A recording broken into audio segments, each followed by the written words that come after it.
19절부터 31절까지 하나님 말씀입니다. 우리 찾으셨으면 같이 하나님 말씀을 읽겠습니다.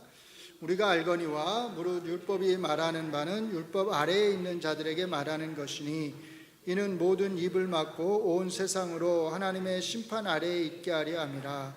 그러므로 율법의 행위로 그의 앞에 의롭다 하심을 얻을 육체가 없나니 율법으로는 죄를 깨달음이니라. 이제는 율법 위에 하나님의 한 의가 나타났으니 율법과 선지자들에게 증거를 받은 것이라. 곧 예수 그리스도를 믿음으로 말미암아 모든 믿는 자에게 미치는 하나님의 은이 차별이 없느니라. 모든 사람이 죄를 범하였음에 하나님의 영광에 이르지 못하더니 그리스도 예수 안에 있는 속량으로 말미암아 하나님의 은혜로 값없이 의롭다 하심을 얻은 자 되었느니라. 이 예수를 하나님이 그리스도의 피로써 믿음으로 말미암는 화목제물로 세우셨으니 이는 하나님께서 길이 참으시는 중에 전에 지은 죄를 간구하심으로 자기의 의로우심을 나타내려 하심이니 곧 이때에 자기의 의로우심을 나타내사 자기도 의로우시며 또한 예수 믿는 자를 의롭다 하려 하심이라. 그런즉 자랑할 때가 어디냐? 있을 수가 없느니라. 무슨 법으로냐 행위로냐 아니라 오직 믿음의 법으로니라. 그러므로 사람이 의롭다 하심을 얻는 것은 율법의 행위에 있지 않고 믿음으로 되는 줄 우리가 인정하노라. 하나님은 다만 유대인의 하나님이시냐 또한 이방인의 하나님은 아니시냐. 진실로 이방인의 하나님도 되시느니라. 할례자도 믿음으로 말미암아 또한 무할례자도 믿음으로 말미암아 의롭다 하실 하나님은 한 분이시니라. 그런즉 우리가 믿음으로 말미암아 율법을 파기하느냐? 그럴 수 없느니라. 도리어 율법을 굳게 세우느니라. 아멘. 프린트물 다 받으셨죠? 이성주 집사님 이거 좀 내려줄래요? 같이 좀 도와서. 자, 프린트물을 같이 보시겠습니다. 지난 이거를 사실은 그 PPT에다가 이 내용을 다 올리면 좋겠지만 이거를 다 일일이 올릴 수가 없어서 프린트물만 가지고 오늘은 그냥 하도록 할게요. 자, 이해를 바랍니다.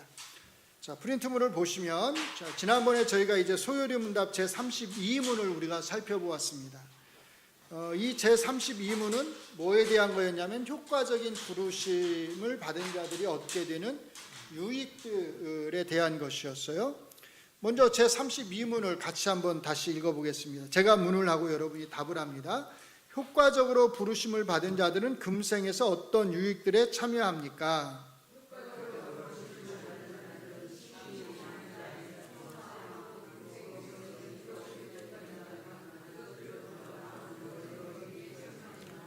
네, 여기 보시면 효과적인 부르심 이후에 네 가지를 언급을 합니다. 이 각각이 사실은 이제 그 다음에 다루어질 내용들인데요.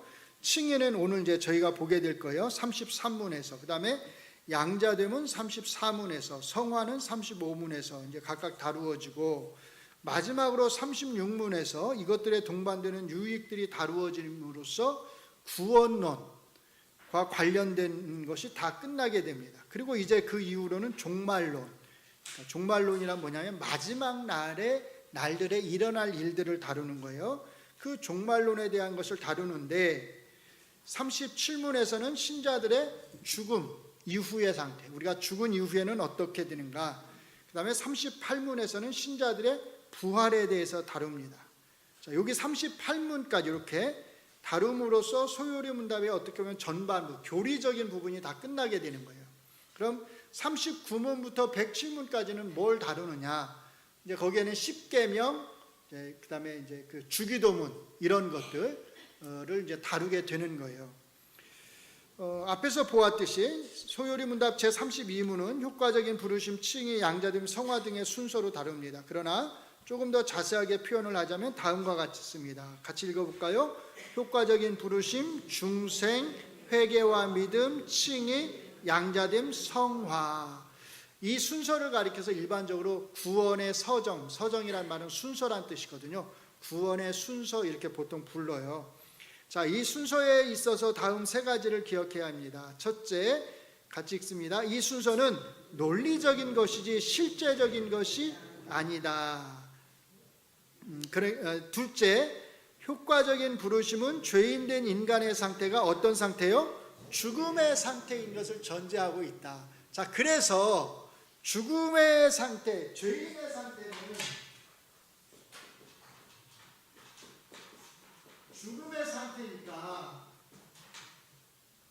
가장 중요한 게 뭐예요? 일단 이 죄인은 뭐 하는 게 가장 중요해요? 죽음에서 살아나는 게 중요하잖아요. 그래야 뭘 믿든지 말든지 하는 거예요. 그래서 제가 그때 뭐라고 말씀을 드렸냐면, 믿음과 중생 중에 어떤 게 먼저다? 중생이 먼저다라고 말씀드렸던 거예요. 우리는 대개 뭐가 먼저라고 생각해 왔어요? 믿음이 먼저라고 생각했어요. 내가 믿어야 살아난다, 중생한다 이렇게 생각을 했는데, 사실은 엄격한 성경의 가르침을 우리가 잘 살펴보면 중생이 먼저인 거죠. 살아나야, 죽은 자가 살아나야, 중생을 해야 거기서 뭐가 생길 수 있냐면 믿음이 생길 수 있는 거예요. 그래서 우리가 이 순서를 이렇게 설정하는 이유가 뭐냐면 이 죽음의 상태를 전제로 하기 때문에 그런 거예요. 그 다음에 세 번째 같이 읽습니다. 효과적인 부르심, 중생, 회개와 믿음, 칭의는 모두 동시적이고 단회적입니다. 단회적이니까 한 번이죠. 그러니까 한 번 그 중생하고 믿고 의롭다 여김을 받은 사람은 그걸로 끝인 거예요. 또다시 그렇게 될 필요가 없죠. 단회적인 것이에요. 동시에 다 이게 일어나는 거예요, 사실은. 그런데 성화는 어떻게 되죠? 지속적인 거죠. 언제까지요? 우리가 죽을 때까지, 하나님 앞에 설 때까지 성화는 지속적인 거예요. 이게 성화만의 특징인 거죠. 자, 이것들을 기억하면서 이제 오늘 제33문을 다루도록 하겠습니다. 제가 문을 읽고 여러분이 답을 읽겠습니다. 제33문, 칭의란 무엇입니까?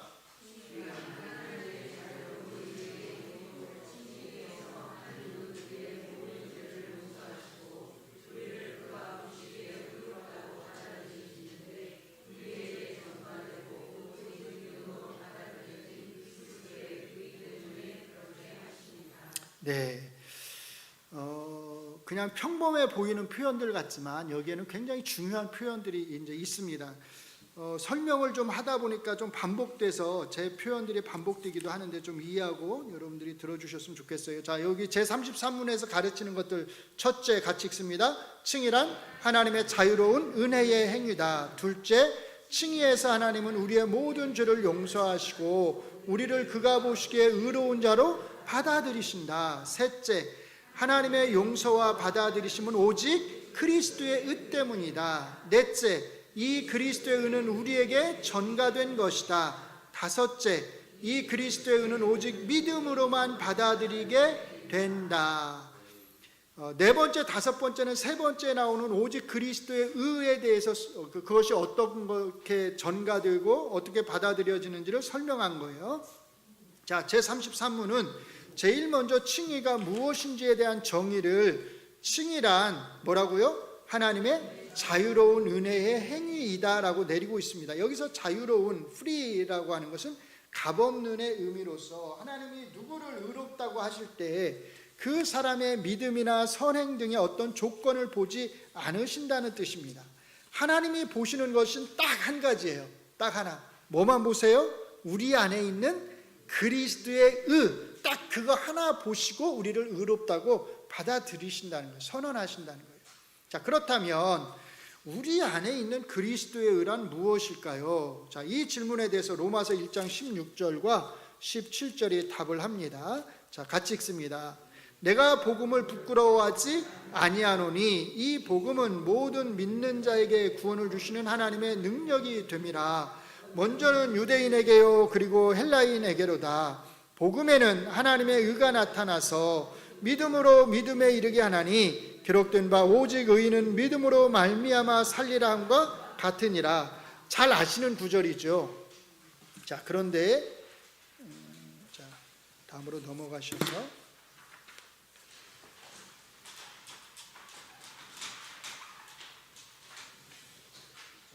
여기에서 바울 사도께서 말하는 복음은 십자가 복음을 가리킵니다.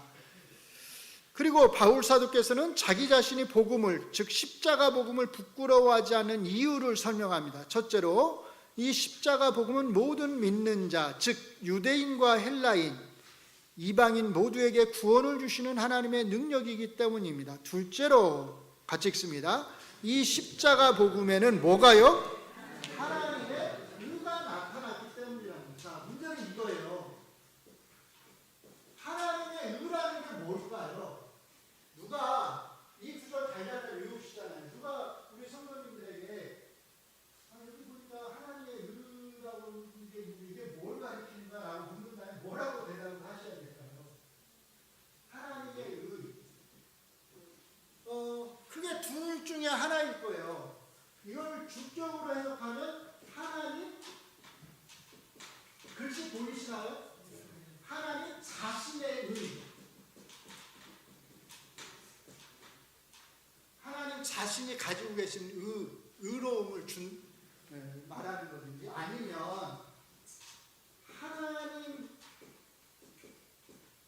하나님으로부터 오는 의. 이 말은 뭐냐? 하나님 자신의 의가 아니라 하나님이 주시는, 믿는 사람에게 주시는 의를 가리킨다. 둘 중에 하나 어떤 것을 가리키는 것으로 우리가 이 말씀을 이해해야 되느냐라는 거예요. 자, 그래서 프린트물을 보시면, 자, 첫째로, 그러면 여기서 말하는 하나님의 이런 의란 무엇일까요? 첫째, 이것은 하나님 자신의 의를 가리킬 수 있습니다. 또는 둘째, 이것은 하나님으로부터 오는 의를 가리킬 수 있습니다. 즉 하나님이 믿는 자에게 주시는 의를 가리킬 수 있습니다. 우리는 이 두 가지 해석 중 어느 쪽을 택해야 할까요? 아마 두 번째 해석이 맞을 것입니다. 자, 거기에는 크게 두 가지 이유가 있는데요. 첫째, 17절에 사용되는 이 하나님의 의란 표현은 18절부터 시작되는 하나님의 진노와 대비되고 있는데, 이 하나님의 진노는 하나님 자신의 진노일까요? 아니면 하나님에게서 오는, 하나님으로부터 오는 진노라는 뜻일까요? 하나님으로부터 오는 진노라는 뜻이겠죠. 그래서 이 하나님의 진노는 하나님으로부터 오는 진노라는 뜻을 가지고 있습니다. 자, 1장 18절 보세요. 1장 18절 보시면 하나님의 진노가 이렇게 되어 있죠. 위에 17절에 뭐하고 대비해서 쓰는 거예요? 하나님의 의하고 대비해서 쓰는 거예요. 그래서 먼저 로마서 1장 18절부터 32절까지는 누구에 대한 걸 말하냐면, 율법이 없는 이방인들이 받게 되는 하나님의 진노, 즉 하나님으로부터 오는 진노에 대해서 설명을 합니다. 그러니까 1장 18절부터 32절까지는 이방인에 대한 거예요. 그래서 18절에서 하나님의 진노가, 같이 읽을까요? 하나님의 진노가 불의로 진리를 막는 사람들의 모든 경건하지 않음과 불의에 대하여 하늘로부터 나타나나니라고 말합니다. 자, 여기서 하늘로부터 나타난다는 말은 무슨 뜻이냐면 하나님으로부터, 즉 하나님에게서 온다는 뜻이죠. 그렇죠? 그리고 불의로 진리를 막는 사람들이란 구체적으로 누굴 가리킨다고요? 이방인들을 가리킵니다. 이렇게 바울 사도께서는 먼저 이방인 모두가 다 하나님으로부터 오는 진노의 대상임을 설명하십니다. 그리고 이제 이어서 로마서 2장부터 3장 18절까지는 율법이 있는 유대인을 향한 하나님의 진노에 대해서 설명합니다. 그래서 2장 1절을 이렇게 시작합니다. 같이 읽습니다. 그러므로 남을 판단하는 사람아, 누구를 막론하고 내가 핑계하지 못할 것은 남을 판단하는 것으로 내가 너를 정죄함이니 판단하는 내가 같은 일을 행함이니라. 여기에서 남은 앞에서 언급한 누구를요? 이방인을, 그리고 판단이란 심판을 가리킵니다.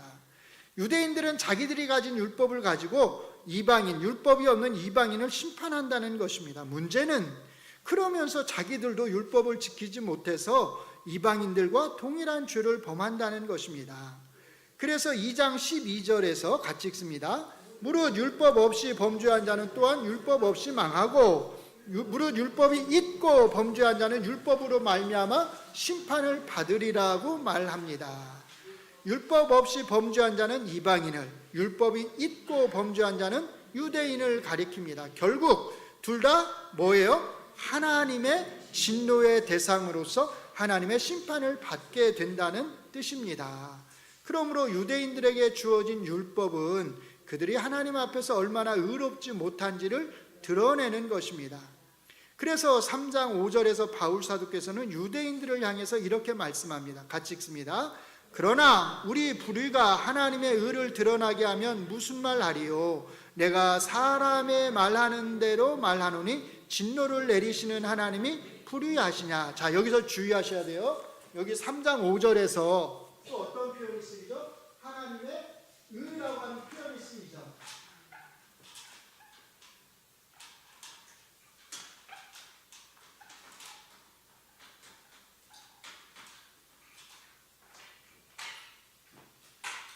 여기 3장 5절에서 쓰이는 하나님의 의라고 하는 표현은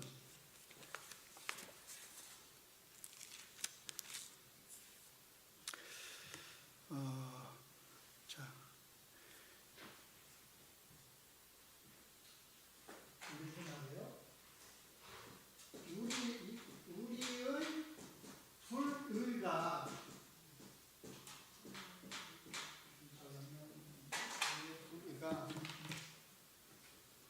하나님의 의를 드러낸다면 이렇게 말을 하죠.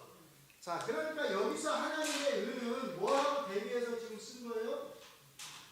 우리의 불의. 여기 우리는 누굴 가리키는 거예요? 유대인이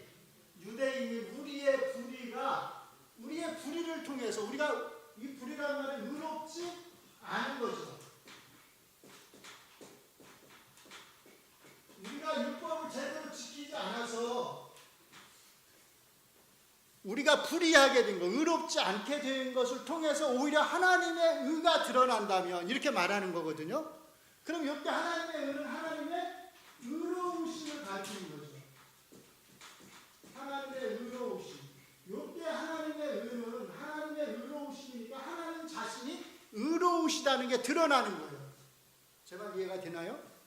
율법을 지키지 않음으로써, 유대인들이 율법을 지키지 않음으로써 그 사람들은 불의한 것으로 드러나는 반면에 하나님은 어떤 분으로 드러나는 거예요?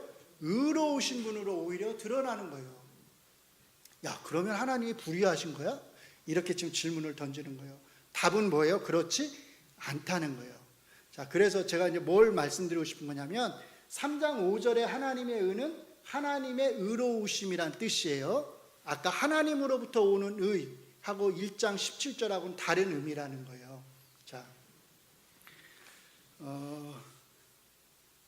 자, 거기 프린트물을 다시 보시면 하나님이 불의하시냐? 여기서 말하는 하나님의 의는 하나님 자신의 의로우심을 가리킵니다. 우리 유대인들의 의롭지 못함과 하나님 자신의 의로우심을 대비하는 것입니다. 율법을 지키지 못하는 유대인들의 의롭지 못함으로 인해서 그들에게 진노를 내리시는 하나님은 의로우신 하나님이시라는 뜻입니다. 이렇게 해서 율법이 없는 이방인도 율법이 있는 유대인도 모두가 다 하나님 앞에서 죄인으로 판명이 되었습니다. 그렇다면 이들은 이제 어떻게 하나님 앞에서 의롭다함을 얻을 수 있을까요? 이것에 대해서 로마서 3장 21절과 22절이 답을 주고 있습니다. 같이 읽습니다. 시작. 이제는 율법 외에 하나님의 한 의가 나타났으니 율법과 선지자들에게 증거를 받은 것이라. 곧 예수 그리스도를 믿음으로 말미암아 모든 믿는 자에게 미치는 하나님의 은이 차별이 없느니라. 이렇게 말해요. 자, 여기 말하는 하나님의 의, 이게 중요한데 여기에서 바울 사도께서는 과거의 율법과는 상관이 없이 하나님의 한 의가 나타났다고 말합니다. 여기서 말하는 하나님의 의는 앞에서 말한 하나님 자신의 의로우심 3장 5절의 하나님의 의하고는 다른 의미의 하나님의 의인 것을 알 수 있습니다. 즉 여기서 말하는 하나님의 의는 하나님으로부터 오는 의, 하나님이 믿는 자들에게 주시는 의를 가리킵니다. 우리가 1장 17절에 하나님의 의를 하나님으로부터 오는 의로 이해해야 하는 두 번째 이유가 여기에 있습니다. 첫 번째 이유는 뭐라고 그랬죠? 그 하나님의 의가 18절에 나오는 하나님의 진노와 대비해서 쓰이기 때문에, 하나님으로부터 오는 진노라는 의미로 쓰이듯이 17절에 하나님의 의는 하나님으로부터는 오는 의로 이해를 해야 된다는 거예요. 두 번째 이유는 뭐냐면 여기 21절, 3장 21절과 22절이 하나님으로부터 오는 의의 의미로 쓰이고 있기 때문이란 거예요. 자, 로마서 3장 21절 역시 하나님의 의가 하나님으로부터 오는 의를 가리키는 게 분명하기 때문입니다. 이렇게 하나님의 의가 하나님으로부터 오는 의를 가리킨다면 이 하나님으로부터 오는 의는 구체적으로 어떤 의를 말하는 것일까요? 바로 이어서 바울 사도께서는 이 의에 대해서 추가적으로 이렇게 말합니다. 자, 거기 굵은 글씨 같이 읽습니다. 시작. 율법과 선지자들에게 증거를 받은 것이라. 자, 생각해 보세요. 바울 사도께서 뭐라고 말씀하시냐면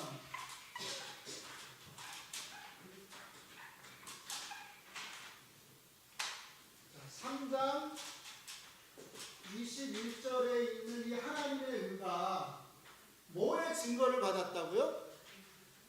율법과 선지자의 증거를 받았대요. 율법과 선지자는 뭘 가리키죠?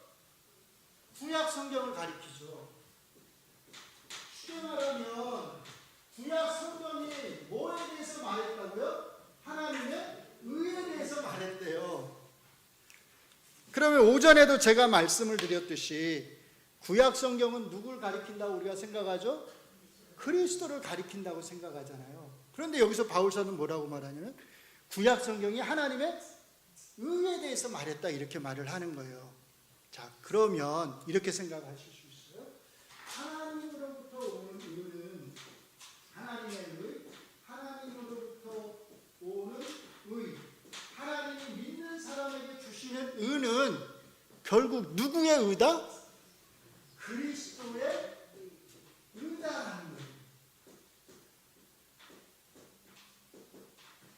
이해되시나요? 제 말이 이게 굉장히 중요하잖아요. 하나님의 의는 하나님 자신의 의를 말하는 게 아니고 십자가에서 우리를 위해서 죽으시고 부활하신 그 그리스도의 의를 가리켜서 바울사도는 뭐라고 표현하냐면 하나님의 의라고 표현을 하고 있고, 그 의에 대해서 사실은 구약 성경이 증거를 해줬다, 지금까지 그렇게 말을 하고 있다는 거예요. 자, 그래서 프린트물을 보시면 자, 두 번째 줄에요. 율법과 선지자들이란 구약 성경 전체를 가리킵니다. 즉 구약 성경 전체가 사실은 이 하나님의 의에 대해서 증거했다는 것입니다. 우리가 잘 아는 대로 구약 성경 전체는 그리스도에 대해서 증거합니다. 그렇다면 여기에서 바울 사도께서 말하는 하나님의 의란 곧 하나님으로부터 오는 누구의 의요? 그리스도의 의인 것을 알 수 있습니다. 구약 성경 전체가 그리스도에 대해 증거한다는 말과 하나님의 의가 율법과 선지자에게 증거를 받았다는 말은 결국 같은 의미입니다. 같이 읽습니다. 그러므로 우리 안에 있는 그리스도의 의란 바울 사도가 말하는 하나님의 의, 즉 하나님으로부터 오는 의로서 하나님이 믿는 자들에게 주시는 의를 가리킵니다. 믿는 자들이 하나님 앞에 의롭다고 불릴 수 있는 것은 오직 하나님이 믿는 자들에게 주시는 이 누구의 의요? 그리스도의 의 때문입니다. 다른 것은 없어요. 오직 이것 때문에 하나님이 우리를 의롭다고 부르신다는 겁니다. 그렇다면 우리는 하나님으로부터 오는 이 그리스도의 의를 어떻게 얻을 수 있을까요? 22절이 가르쳐 줍니다. 같이 읽습니다. 곧 예수 그리스도를 믿음으로 말미암아 모든 믿는 자에게 미치는 하나님의 은이 차별이 없느니라. 차별이 없다는 말은 앞에서 말한 이방인과 유대인 사이에 차별이 없다는 뜻입니다. 이방인이든 유대인이든 이 하나님의 의, 즉 하나님으로부터 오는 그리스도의 의를 얻는 유일한 방법은 예수 그리스도를 믿음으로 말미암아 가능하다고 말씀합니다. 정리를 해보면 첫째, 로마서에서 하나님의 의는 두 가지 의미를 갖습니다. 로마서 3장 5절의 하나님의 의는 그 앞에 우리의 불의, 즉 유대인의 불의와 대비되는 의미에서 하나님 자신의 의로우심을 가리킵니다. 둘째, 로마서 1장 17절과 3장 21절의 하나님의 의는 하나님으로부터 오는 의, 즉 하나님이 믿는 자에게 주시는 그리스도의 의를 가리킵니다. 셋째, 같이 읽습니다. 이 그리스도의 의는 오직 믿음으로 말미암아 얻는 것으로서 유대인과 이방인 모두에게 차별이 없습니다. 넷째, 이 그리스도의 의는 우리 주 예수 그리스도께서 십자가에서 죽으시고 부활하심으로 말미암아 이루신 의로서 우리가 예수님을 믿을 때에 하나님이 우리에게 넘겨주시는 의입니다. 넘겨주시는 의예요. 이것을 가리켜서 뭐라고 그래요? 그리스도의 의의 전가란 말은 넘겨준다. 야, 책임 전가하지 마, 이런 말 우리가 쓰잖아요. 그러니까 책임 떠넘기지 마, 그 말이잖아요. 그리스도의 의의 전가란 말은 그리스도의 의를 우리에게 주신다는 거예요. 넘겨주신다는 거예요. 이렇게 하나님이 죄인된 우리를 용서하시고 받아들이시는 것은 우리가 예수님을 믿을 때에 우리에게 넘겨지는 그리스도의 의 때문이지. 자, 같이 읽습니다.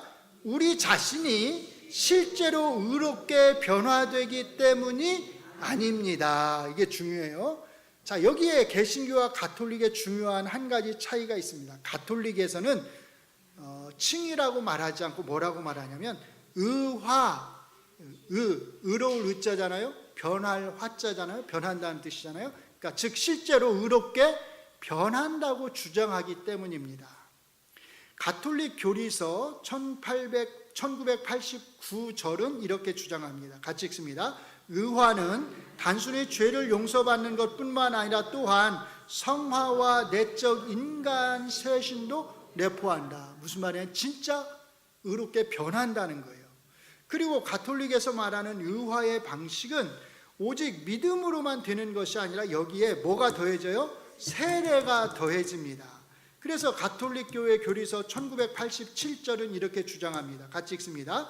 성령의 은총에는 우리를 의화하는 힘이 있다. 곧 성령의 은총은 우리의 죄를 씻어주고 예수 그리스도를 믿음으로써 그리고 세례를 통하여 하나님과 올바른 관계를 누리게 해준다. 그러니까 여기는 그리스도를 믿는 것 플러스 뭐가 필요해요? 세례가 필요하다고 주장을 하는 거예요. 1992절은 의화는 신앙의 성사인 세례로 주어진다라고 말함으로써 이 사실을 확증해 줍니다. 가톨릭 교회의 의화 개념이 지닌 위험성에 대해서 로이드 존스 목사님은 이렇게 말씀하셨습니다.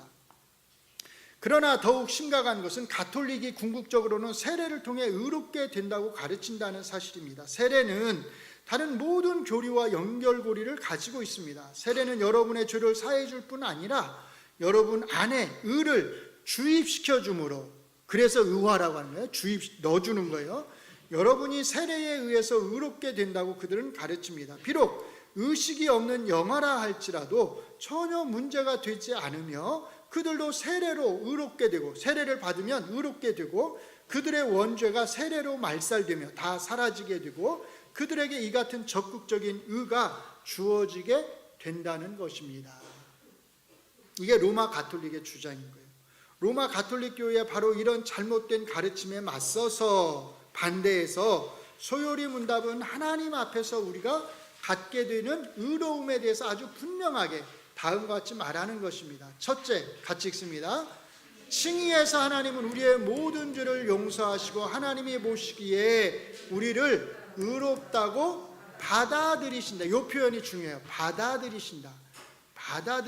의롭게 만드는 게 아니라 의롭다고 받아들인다는 거예요. 이 말은 우리가 실제에 있어서 여전히 의롭지 않다는 뜻입니다. 하지만 하나님이 의롭게 여겨 주신다는 것입니다. 그러므로 개신교에서 칭의는 실제적 변화보다는 어떤 의미요? 법정적 선언. 야, 너는 지금부터 의로운 사람이야, 이렇게 선언하는 의미를 갖는 것입니다. 그래서 사실은 아까 로마서 1장이 이방인들을 불러놓고서 재판하는 장면이고 2장과 3장은 누굴 불러놓고 재판하는 거예요? 유대인들을 불러놓고 재판하는 거예요. 너는 다 하나님의 진노를 받아야 되는 죄인들이다. 꽝꽝 이렇게 다 선언을 내리는 거예요. 자, 2번 같이 읽습니다. 오직 우리에게 전가된 그리스도의 의 때문에라고 말합니다. 아까 그 앞에 번역에서는 이 오직자가 아마 잘 드러나지 않았을 거예요. 근데 영어 원문에 보면 오직이 only가 딱 들어가 있어요. 왜 들어갔을까요? 뭘 배제하는 거예요? 가톨릭 교회의 세례를 배제하는 거예요. 이것은 세례를 통한 의화를 주장하는 가톨릭의 잘못된 가르침을 배제하고 오직 우리에게 전가된 그리스도의 의만이 우리의 의로움의 근거임을 주장하는 것입니다. 이것은 중요한 함축을 지닙니다. 앞에서도 말했듯이 우리가 실제로 의로워서 하나님이 우리를 의롭다고 받아들이시는 게 아니라는 겁니다. 사실상 우리는 여전히 의롭지 않습니다. 우리는 여전히 죄인입니다. 그러나 오직 우리 안에 있는 그리스도의 의 때문에 우리는 의롭다고 여겨지는 것입니다. 이렇게 실제에 있어서는 여전히 죄인이지만 우리 안에 있는 그리스도의 의로 인해서 하나님이 우리를 의롭다고 여겨주시는 것을 가리켜서 칭의라고 하며, 그래서 개신교에서 칭의는 어떤 의미요? 선언적 의미를 갖는 것입니다. 이제 마지막 패러그래프인데요, 같이 한번 읽겠습니다. 시작. 이 모든 사실이 우리에게 가르치는 실천적 교훈이 있습니다. 우리가 여전히 하나님 앞에서 죄인이며 오직 하나님이 우리에게 전가해 주신 그리스도의 의 때문에 우리가 의롭다고 선언되었다는 것을 생각한다면 우리는 우리 안에 있는 의에 대해서 자랑할 것이 아무것도 없습니다. 그것은 나의 의가 아니라 그리스도의 의이기 때문입니다. 그러므로 바울 사도께서는 로마서 3장 22절부터 26절까지 그리스도의 속죄적 죽으심에 대해서 말하면서 27절에서 그런즉 자랑할 데가 어디냐, 있을 수가 없느니라 라고 말씀합니다. 우리가 할 수 있는 것, 그리고 우리가 해야 하는 것, 그것은 우리에게 그리스도의 의를 전가해 주시고 우리를 의롭다고 선언해 주신 하나님의 은혜에 더욱더 감사하는 것입니다. 그리고 더욱더 겸손히 충성하는 것입니다. 결국 소요리 문답이 말하는 칭의는 우리를 더 높은 곳이 아닌 더 낮은 곳으로 데려갑니다. 그곳이 바로 성도가 있어야 할 은혜의 자리입니다. 아멘.